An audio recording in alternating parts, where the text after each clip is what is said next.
Half yearly exams आने वाले हैं, पढ़ने के लिए बहुत कुछ है, टाइम लिमिटेड है। कम समय में सब कुछ कैसे कवर होगा और किस तरीके से अपने मैथ्स के पेपर में मैं अच्छा परफॉर्म कर सकता हूँ। सो हाय बच्चा party, I am Shivani Sharma, your maths educator. बेटे आज के इस सेशन में हम डिस्कस करेंगे कि आपकी क्या स्ट्रैटेजी होनी चाहिए ताकि आप अपना सिलेबस भी कवर कर सके और अच्छा परफॉर्म कर सके।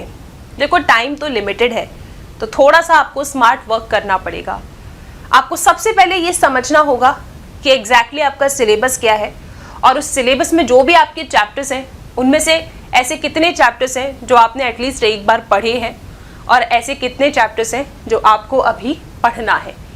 इस तरीके से आप लिस्ट बना लीजिए एंड देन राइट कि कितने ऐसे चैप्टर्स हैं जो आपको इजी लगता है। यू हैव कॉन्फिडेंस कि हो जाएगा।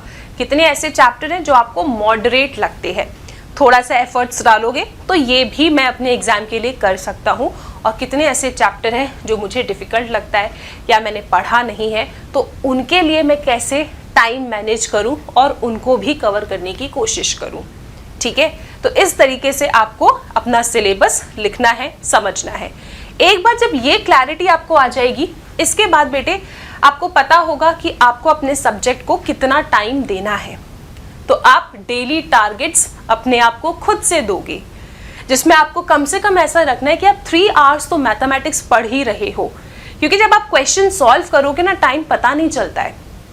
ठीक है, और मैथ्स ऐसा नहीं है कि बस इस तरीके से आप क्वेश्चन सॉल्व कर लो, you have to write and understand.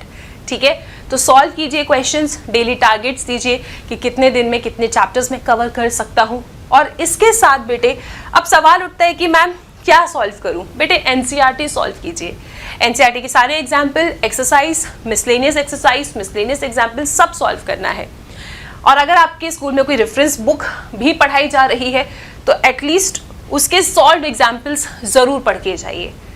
और अगर आपको बेटर क्लैरिटी चाहिए तो आपके स्कूल में जो लास्ट ईयर में जब हाफ ईयरली क्लास 11th का हुआ था तो उसमें किस तरीके के क्वेश्चंस पूछे गए थे, तो एक बार आप वो PYQs भी देखो ताकि आपको समझ में आए कि किस तरीके के क्वेश्चंस पूछे जाते हैं और कैसे आप एग्जाम में अप्रोच करोगे।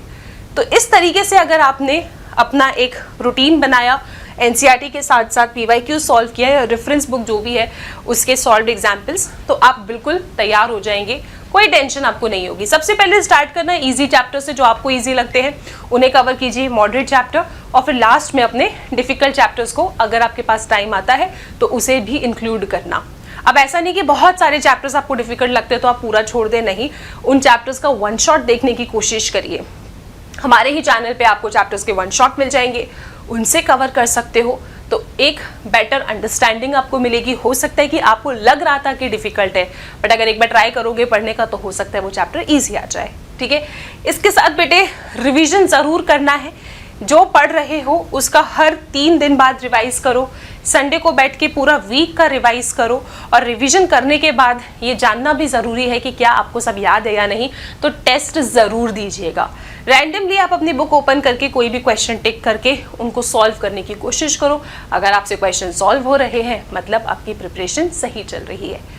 तो इस तरीके से आप अपनी पूरी स्ट्रैटेजी फॉलो कर सकते हैं, पढ़ सकते हैं, एंड आई एम 100% श्योर कि आपका कॉन्फिडेंस ज़रूर इंक्रीज होगा। अगर आप चाहते हैं कि मैं आपको चैप्टर वाइज इंपॉर्टेंट टॉपिक्स बता दूं तो इस वीडियो के कमेंट सेक्शन में ज़रूर बताइएगा। नेक्स्ट वीडियो मैं आपको चैप्टर वाइज इंपॉर्टेंट टॉपिक्स के भी शेयर कर दूंगी। Thank you so much. Unacademy.